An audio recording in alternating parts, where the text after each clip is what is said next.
Welcome everybody. Today's video finds us over here in Lopburi. And what we're going to take a look at today is we're going to take a look at Phra Thinang Yen, something like that, or Phra Thinang Yen. This is a cool, like a cool palace is what it was translated into in English. This was a small secondary palace that was built by King Narai back in the old Ayutthaya days, around the 1660s or so during his reign. King Narai moved the capital basically from Ayutthaya up here to Lopburi, and he used it as a second capital, and he was up here like 9 months out of the year.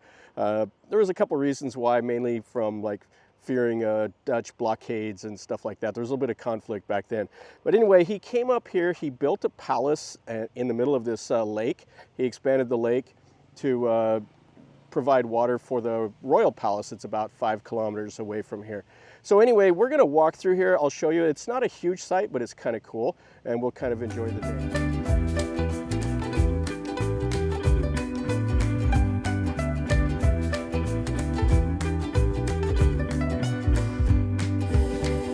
Planning a trip is always stressful, but Yesem takes one of the stresses out.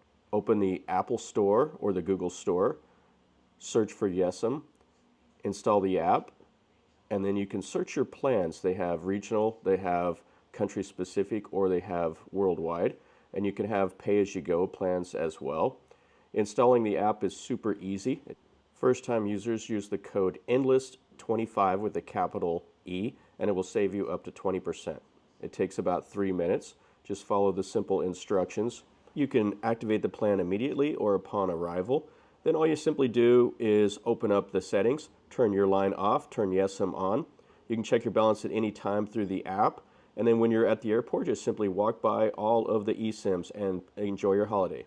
Now it's in a little sub-district out here that's, I don't know, 10, 15 minutes or so away from downtown Lopburi.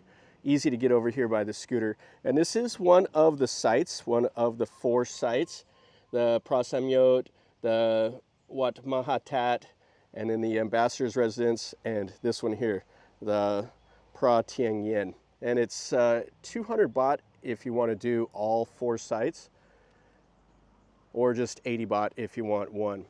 So this is the site. It's built on a little hill here, and there's a lot of like ties into Hinduism and everything else with the reason for this. So let's walk through here and let's see it. So there's some smaller buildings. You can see the bases over there. They think it was probably barracks for soldiers. And then this was the main hall. And it's quite cool. It's got some Persian influence in it, a little bit of European influence, as well as like a Thai fusion. Now it's kind of hard to imagine now, but at one time this was a hill out in the middle of a lake. There was a small lake here before King Narai came here to expand this compound and stuff. But what he did is he built like an earthen dam that was like 3.5, 4 meters tall or so, that kept water in a lake that was all around here. So the trees wouldn't have been here like this. You'd have been able to see the lake all around. And then he had some pipes installed that went to the royal palace and fed water from here. So he had some French and Italian engineers that helped him, and they designed this to feed water to Lopburi itself. And this is kind of interesting here. So this tree is completely overtaken like a chetty or something that was here in it. You can see the bricks. It was like maybe a little building. You can see the bricks all up in there, and that tree has just completely engulfed it. It's kind of cool how nature does this here in Thailand.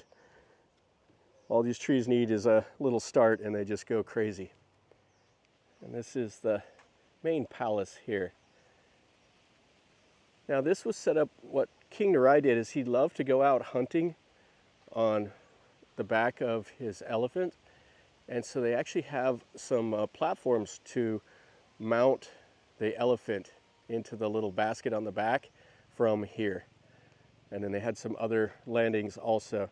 Now with the Hindu elements, what that is they say Vishnu back in the old days he dipped an arrow in some water and then he shot it. And then the Hindus say that anywhere that the arrow was dipped in water, it becomes a sacred site. And one of the Brahmin priests said that this is also one of those sacred sites in the world, and that's the tie to Hinduism here. And you can see some of the walls over here. Yeah, this was abandoned, like pretty much everything in Lopburi. Whenever the Burmese invaded in the 1760s, one of the Thai kings ordered Lopburi's defenses to be destroyed. He was worried about the city falling to the Burmese and then the Burmese using the city walls as defenses against the Thais. So he ordered the walls to be destroyed and everybody pulled back towards Ayutthaya. So here is one of the mounts right here. So you could get up on the back of an elephant right here. And then the Persian influence, you see these right here? They're like a little lotus bud. And then you can see a little bit of the plaster work up there. The plaster's fallen off there. So it has brick and mortar on the inside and the plaster over the top. Yeah, so it was all abandoned, and then King Rama IV came in and partially restored it, the same as the Narai Palace in Lopburi itself. And you can see here, so if you can imagine back in the day, this would have all been plastered, whitewashed. It would have had some really cool like gable ends and the tiled roof, like the multi-tier tiled roof. God, it would have been just absolutely fantastic. So this is one of the 5 royal palaces outside of Ayutthaya itself. There's 2 here in Lopburi. There's one in Ong Tong. Then there's one over in, Klong Luang, and then the one south at Bang Pa Inn. And a little bit of the surviving plaster work there. And it's got that black mold that grows on it here in Thailand. And like up there, that's where they restored it. You see how it has the concrete above? That would have been wood back in the old days. And it looks like they have some little notches there, so they could have put candles in the door jambs, and they could have put candles here also. And then you can see some of the windows over here also. Oh yeah, it's really fantastic. And it has like the faux columns made out of the plaster right there. That's the Thai styling, so you would see that in the temples also.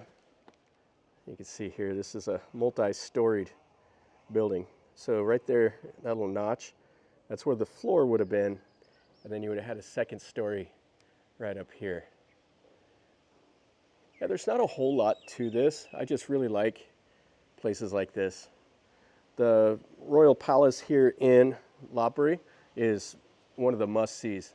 And it's a separate purchase from the 4 sites, but it has a museum and the old Royal Palace you can see. And I think it's 200 baht just for that. And it looks like right up here on the top, this might have been like a little balcony or something built here on it. And then you can see the second story of this other little building here. Yeah, the plaster work over on this side is in pretty decent shape. But it's just a shadow of what it would have looked like back when it was in use. Yeah, King Narai was kind of a Western thinking guy. He did a lot of business with the French, and they started bringing in, I think, the English also, but they were never really successful in Thailand. And then you had the Italians. And right here at this site, they also did some astronomy. King Narai enjoyed that, and they saw a solar eclipse from here. And there's another site kind of south of Lopburi where the Jesuits saw the same eclipse. They had a observation building built over there. And it's kind of what they say is the birth of Thai astronomy. And you can see the Persian influence right here, those lotus bud arches.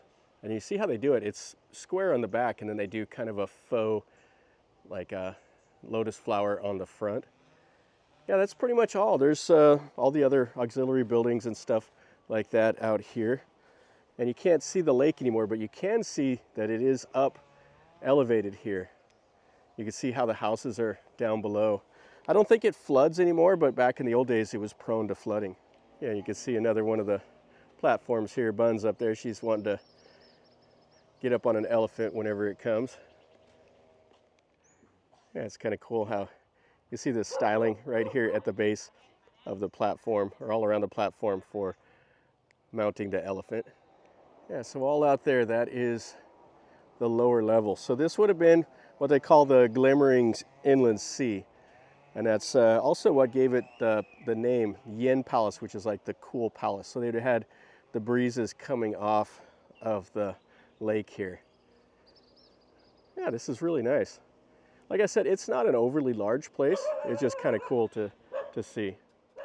Well, that'll finish up our video over here at this Yen Palace in Lopburi. This is really nice. If you're a history lover, then this is something you want to come over here and check out. It's away from any of the crowds. I mean, Lopburi itself is pretty quiet. It doesn't get a lot of tourists compared to Bangkok and Chiang Mai and Ayutthaya and Phuket. But it is kind of a nice little place. It's not hard to get to. You're a couple hours by train from Bangkok. You can get up here, you can see all the sights in Lopburi in one day and then go back by train in the evening. I would definitely recommend it if you want something pretty nice and quiet, more of a Thai feel, then Lopburi is it. This is one of the 5 palaces. I've been to all 5 of them, and they're all kind of unique and cool to see in their own way. So hopefully you enjoyed the video. If you did, smash the like button. If you're new to the channel, subscribe and you get to see more stuff like this. And if you've been here and have any questions or comments, let me know down below. And until next time, from over here in Lopburi, remember, life is a journey. Until next time, enjoy.